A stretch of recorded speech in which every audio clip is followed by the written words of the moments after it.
ရှင်ရဲ့ကြီးဟာရွှေသိန်းကစက်ကလူတိုင်းကလူရှင်ကအားလုံးကိုဒီနေ့မှာဆိုရင်ဘေးကတဲ့ဉာဏ်ကတဲ့အန္တရာယ်ကတဲ့ယောဂကတဲ့ဒီနေ့အန္တရာယ်ကတဲ့ယောဂကတဲ့ဒီနေ့ပဂတိချမ်းချမ်းမှာချမ်းသာစွာနဲ့တော့ဒီလိုတော့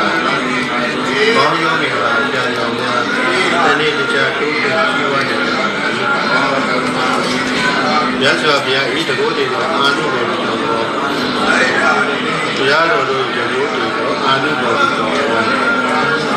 သံဃာတော်တို့တကိုးတွေတော့အာနုဘောတော်တော်သူတို့ရှင်အားလုံးတွေဣဇဒကန္နာဗိဒ္ဓကန္နာကြာရောက်စေကြောက်လက်တာပြတော့ဒီဥပ္ပဒေတွေရန်ကုန်ရောဘုရားတွေဘုဒ္ဓမြတ်ဝိမာန်ဒီအစီအစဉ်ကြောက်တော့ကောင်းမြတ်သောဘုံကျက်တွေမှာရှိတယ်ဆိုတော့ဒီနေ့တရားတို့တဲ့ဒီဝါဒ